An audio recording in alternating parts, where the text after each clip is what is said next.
اقرأ يلا ما تيسر. Page 333 in the Mus'haf, Surah Al-Hajj, beginning of ayah 15. In the English Tafseer, what is that? 443. أعوذ بالله من الشيطان الرجيم. من كان يظن أن لن ينصره الله في الدنيا والآخرة فليمدد بسبب إلى السماء ثم ليقطع فلينظر هل يذهبن كيده ما يغيظ. وكذلك أنزلناه آيات بينات وأن الله يهدي من يريد. إن الذين آمنوا والذين هادوا والصابئين والنصارى والمجوس والذين أشركوا إن الله يفصل بينهم يوم القيامة إن الله على كل شيء شهيد. ألم تر أن الله يسجد له من في السماوات ومن في الأرض والشمس والقمر والنجوم والجبال والشجر والدواب وكثير حق عليه العذاب ومن يهن الله فما له من مكرم إن الله يفعل ما يشاء. هذان خصمان اختصموا في ربهم فالذين كفروا قطعت لهم ثياب من نار يصب من فوق رؤوسهم الحميم يصهر به ما في بطونهم والجلود ولهم مقامع من حديد كلما أرادوا أن يخرجوا منها من غم أعيدوا فيها وذوقوا عذاب الحريق. إن الله يدخل الذين آمنوا وعملوا الصالحات جنات تجري من تحتها الأنهار يحلون فيها من أساور من ذهب ولؤلؤا ولباسهم فيها حرير وهدوا إلى الطيب من القول وهدوا إلى صراط الحميد.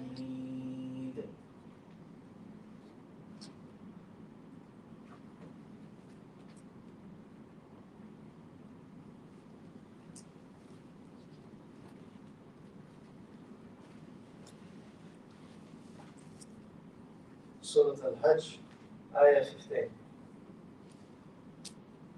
Whoever thinks that Allah will not help him in this world and in the hereafter, let him stretch out a rope to the ceiling and let him strangle himself.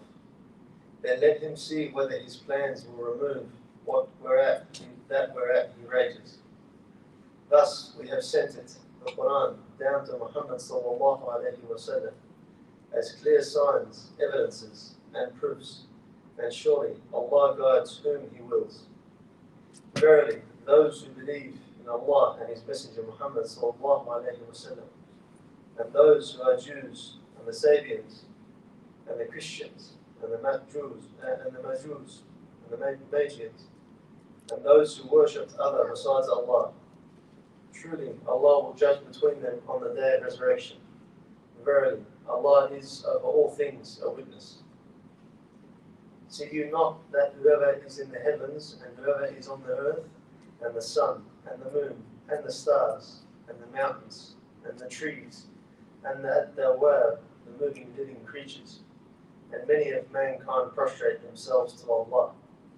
But there are many men on whom the punishment is justified, and whomsoever Allah disgraces, none can honour him. Verily, Allah does what He wills. These two opponents, believers and disbelievers, dispute with each other about their Lord. Then as for those who disbelieved, garments of fire will be cut out for them.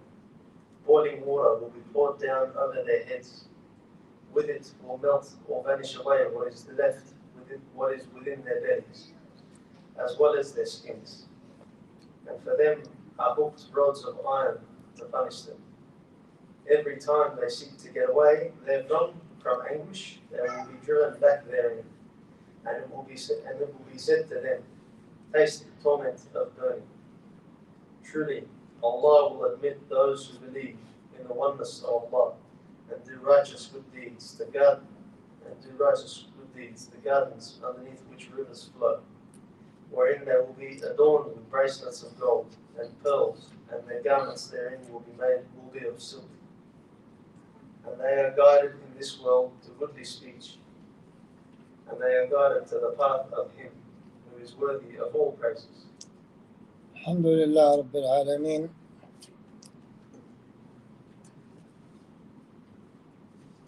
This is a piece of argument Allah subhanahu wa ta'ala put it for all the mankind. But particularly, he talk about the people who dispute with us, but originally they believe, at least in a general way, they believe in Allah subhanahu wa ta'ala, they believe in the day of judgment, they believe there's prophets and messengers, they believe there is a last day, which is the most important thing to have to stay good in this life. And I mean good by good heart and sound mind, even if you have some of stupid act here or there.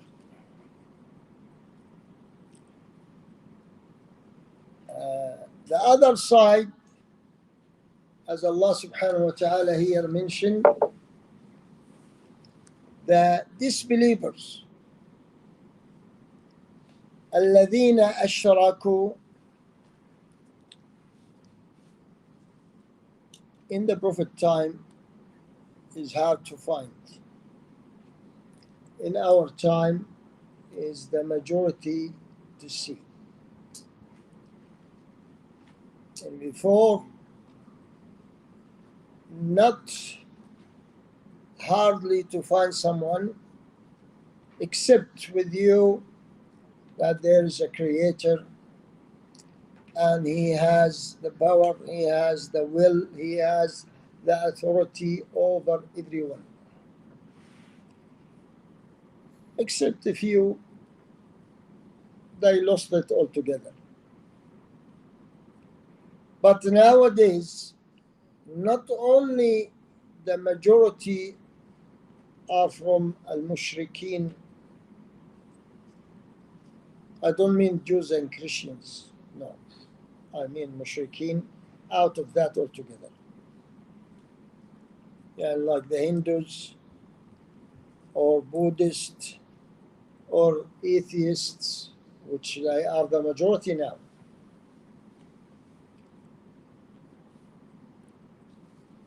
The European,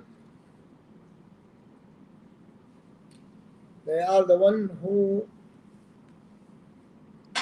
made an agreement with Iblis to initiate this movement, the movement of disbelief in everything and anything.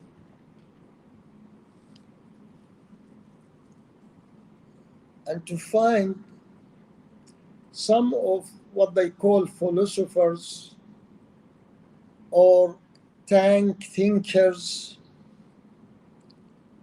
all of them, they are from this type of people. All of the people carry the Nobel Prize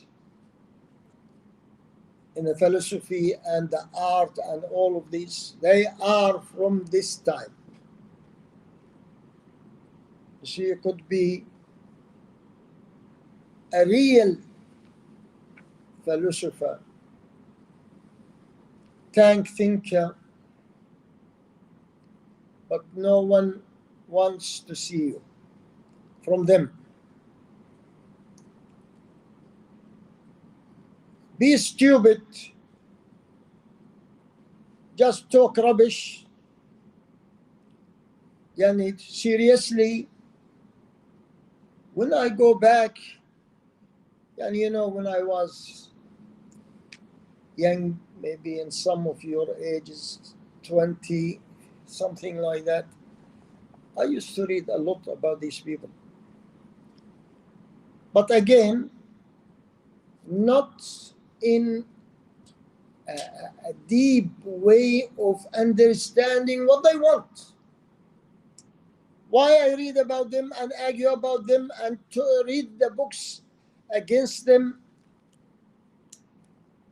only to see these people,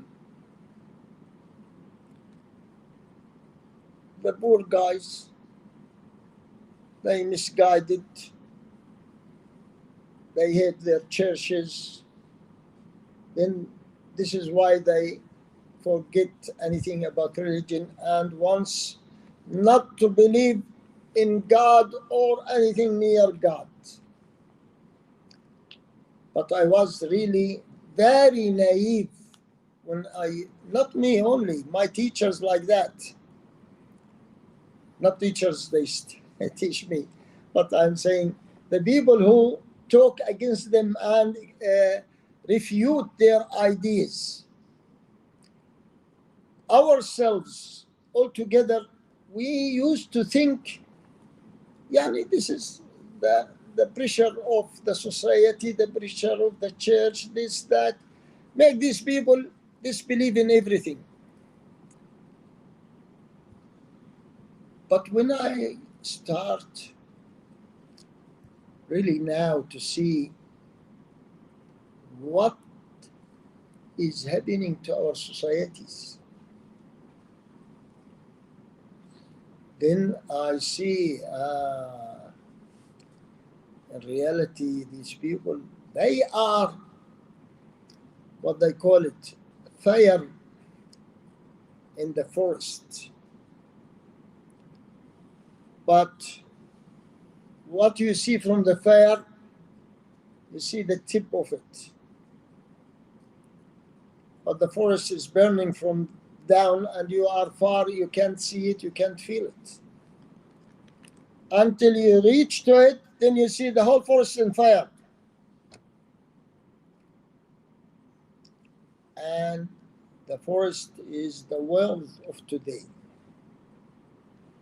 And the world of today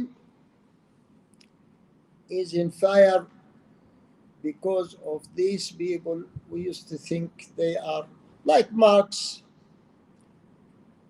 He born and lived all his life in the most capitalism society. So we thought because of that, he hated capitalism and he went against it. But that was really, really very naive, stupid way of thinking. Because we saw Marx only. But seriously, this is Marx ideas. No, it is not. These ideas being driven, يعني minimum 500-600 years ago. This is the minimum. Now we discover that all of these thoughts, they are building up on each other until they become a pyramid now, full of garbage and full of everything against goodness. So we are not fighting like Abu Jahl, fighting Muhammad ﷺ because he is jealous of Muhammad ﷺ. But Abu Jahl himself,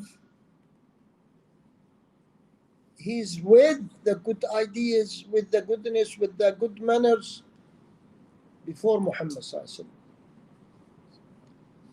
He wasn't fighting justice, for example. This is why they used to call him Abu al-Hakam. And Abu al-Hakam means he's full of wisdom. They used to come to him to solve their problems. Yani in the world of today, he's their tank thinker. He's their philosopher. Even when he was fighting Muhammad sallallahu alaihi wasallam,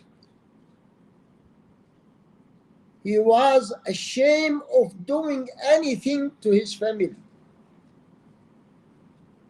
Even when they made the plot to kill the Prophet sallallahu alaihi wasallam,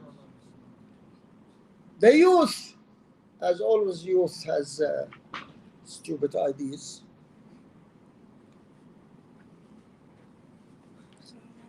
Wa alaikum assalam wa rahmatullahi wa barakatuh. The youth said to Abu Jahl, why we don't jump from his window and kill him and finish? We're waiting for him to come out. He said, no, we don't do that. What the Arab will say about us if we let his family feared us, and he jumped. The girls there in the house.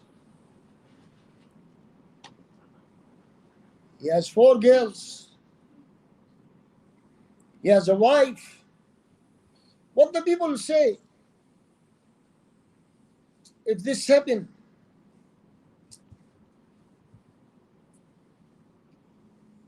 Do you understand that? And he has, if we compare him with our police today, even the best police like Australia police, what time they choose to break your door on you and get you out? 6 o'clock in the morning while everyone asleep. We stay 1 year negotiating with their leaders to make it 7 o'clock. No, sorry, it was 4 o'clock in the morning. In winter, 2 hours before Fajr. In summer, at Fajr time. I said to them, Ya Habibi, why are you doing that? Go pick him up in the daytime.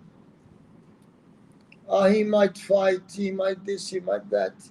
So we want to analyze his thoughts. He find us in top of his head. What about his family? And sometimes he's a young man, and he lived with his father and his mother and his family. Abu Jahl, he said, no way to attack the family, and only we want one. That a very shameful act. Even he's a mushrik, but he has some values. Us today, they don't have value. They don't think of what happened to your mother when they come arrest you in front of her eyes. They don't think maybe your father and your mother are doing some secret business and they jump on them and they scared he opened the door while he's naked. And when they come, you're not allowed to move, you're not allowed to do anything. Stay where you are.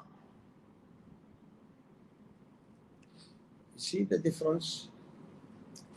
How this difference become accepted in our society?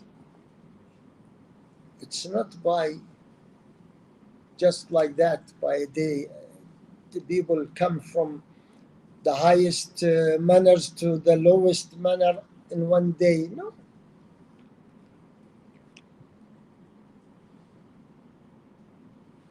They use to take the iman of the people and the manners of the people day after day. And that will not happen unless they take your faith. When they take the faith of the people. So they put these plans. And these plans goes from every corner. Not from one corner, no. They make stars. And these stars is your light. Your star. So your heroes, your champions, you follow them.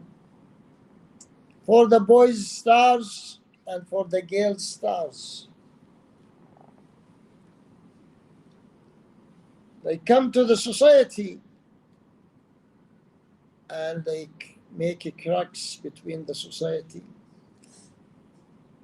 until the society gone everywhere. So there's no power of society now. Now, let's say 5-6 cars of police come to your house and the neighbor come out to see what's happening, only to see what's happening, not to defend you or support you or stay with you, no. You see the police shout in his face, go back and close the door on you. This is not your business. And he will accept that. And he go and close the door. It's not my business. And that's the good neighbor. The bad neighbor, maybe he is a police too. And he say, I give you some help.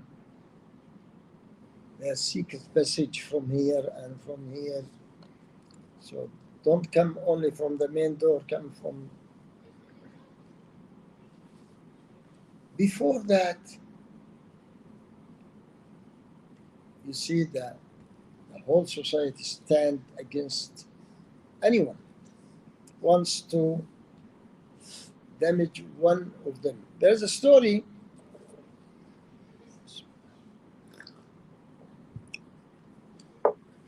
being said that the police of the king arrested the shepherd of this tribe. So the tribe went to the king and said, how come you take our leader? He said, well, I don't know. The police bring him and they say he's with the sheep, looking after the sheep. This is the information I had. They say, no, you are wrong. This is our leader and please free him. He has to go back with us. He said, okay, take him. Then after, he called his police force and said, how come you do that, you stupid people?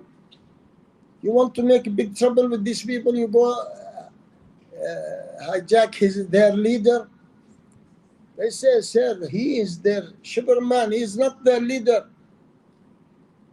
Then the king sent back to them. And he said, how? You say to me, he is your leader. They said to him, our shepherdman is like our leader. Because if today we let you take our shepherdman, tomorrow you take a high-class person, then after tomorrow you're going to take our leader. If we don't stop you today, we cannot stop you tomorrow. But the unfortunate for the people, they let them take the shepherdman and they say, oh, well, it's not important person. Then the second one is not important. The third, until they take all of them. I tell you a story. exactly like this story. It happened in Jordan. That happened, either it is real or it is a say.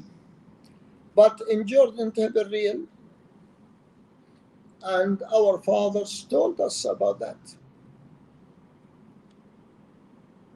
So some come together, they made unsucceed coup against the king. They caught them, and one of these people being caught, the president of Hizb al-Tahrir.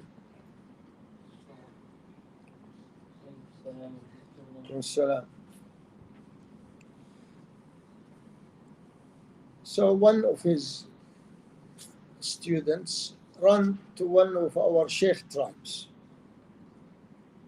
and he said to him, they are taking the Sheikh and they're going to hang him. He said, how come? The government take one of our Sheikhs. He said, Sheikh yani Maulana, not Sheikh of the لا. So he let his driver take him to the king. The king wasn't home, so the brother of the king was home. And the king was traveling, and his brother take the leadership after him. You know, they call it crown prince. And he said to him, Ya Hassan, you are not ashamed of yourself to prison a sheikh? He said he's making coup against us. He wants to kill us, take us over. He said, again you lie, and you are the next man to the king. Look, I'm going home. And if I don't hear that man go home today, when I'm going home, then I do something you don't like. And he left. So Al-Hassan called the police prisoner, because usually they make the hanging after Fajr. MashaAllah. They pray Fajr with hanging the people.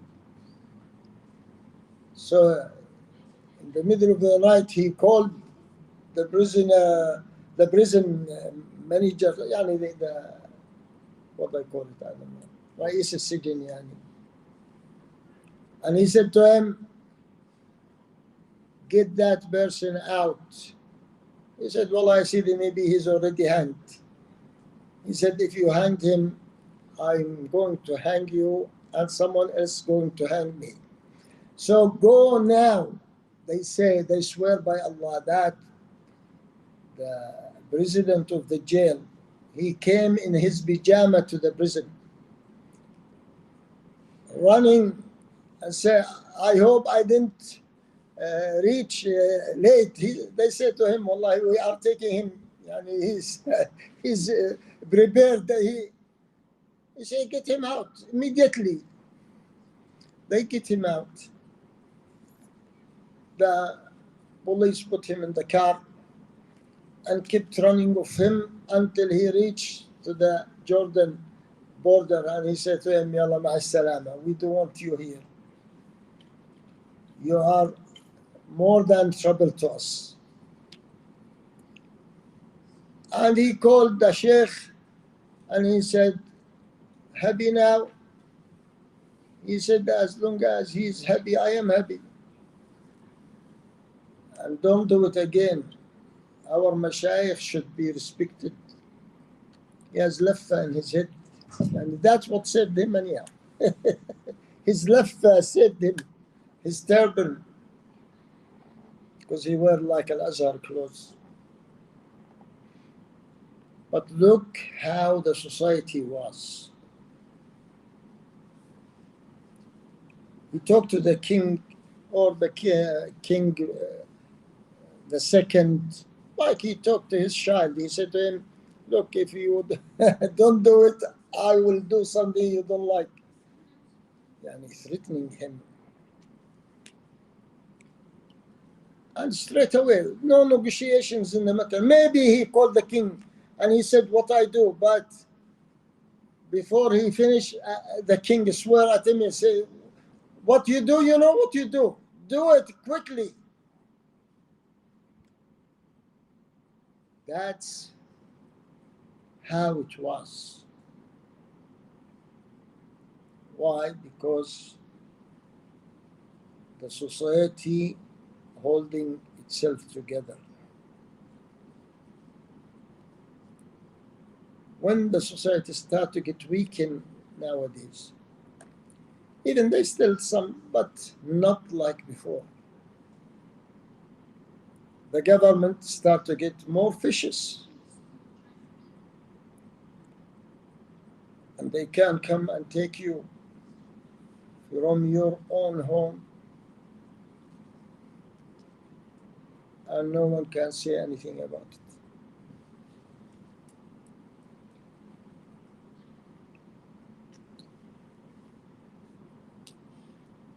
This is why sometimes, as naive people, we don't think properly. We say, oh, Alhamdulillah, our government very good, when they close COVID, what they call it, closing the everything, lockdown, the government give us money. Why the government give you money? In reality, to take that link between you and your people off, because you don't think of your people anymore. Alhamdulillah, I don't need anyone. Only I need the government to be happy with me and send me the money on my bank, and the rest let them go to the beggary. But imagine that the government doesn't give you. Who will give you? The rich will give the poor. And that means, like what happened in South Africa. So they bring the Indian, and people look like Indian, to South Africa to be a middleman between the white and the black. They don't want to deal with the black. They don't want to see the black. They bring the colored people. They call them colored people. Colored people. So why they bring them? Not because they love them. No, because they want their ideas to stand and sit standing in the society. We don't deal with the black. The black has to go to the Pakistani, the Indian, the Bengali, the Battikh, these colored people, and the colored people go to the white. So what happened to this middleman? They become very important to the black. So they go to them, they make good relation with them, because they are their boss without being a boss. But you want anything from the white, you have to go to that person. He connect you with the white through him. They become rich in the society. They make the small businesses, all the small businesses in their hands.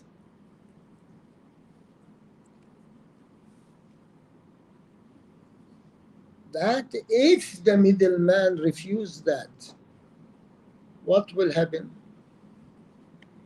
They have to bow and deal with the black, because the black are the majority. If these united together, the colored and the black, then they will crack more sooner than now, the white people. But this is the division is helping all the evil people to do their evilness, and we think it's good for us. Why? Because I am Indian, I came from India, and the English brought him, or the Holland people brought him. Poor, doesn't find food to eat, and now he become a businessman. Ah, all the thanks to my white people. He doesn't see the evilness of his action. And here we don't see the evilness of, again, then how the poor countries survive? They blocked them the same. We survived by what they call it, the money coming from the government. But how these people survive? They don't have government, they don't have anyone. They survive because they work with each other. The rich look after the poor. Even not very well, but still feel it is must for him to feed these people. Otherwise, they eat him alive. And this is why you see they keep cracking and pressuring you to the limit. After the limit, they release the pressure. Not because they love you or because they want you to have freedom, no. Because they know the pressure only can reach to a limit, and after that, it will blow up. And to blow up in whose face? On them face. So they release it. They bring in our countries a government very hard. This, when it reaches to the top, خلاص, after that, the society going to eat everyone alive. They crack him. Coup straight away and throw him and maybe hang him or kill him or whatever. Then the society get relaxed and they thought what? They did it. Like what happened in Libya now. They killed Muammar Gaddafi. Then what? A civil war between them. Killed hundreds of thousands. And still fighting. Then the big boys, they have a fun in that fight. Because they supply every one of us with weapons, with ideas, with wealth to keep running. Then what after that? They win, not you. They win.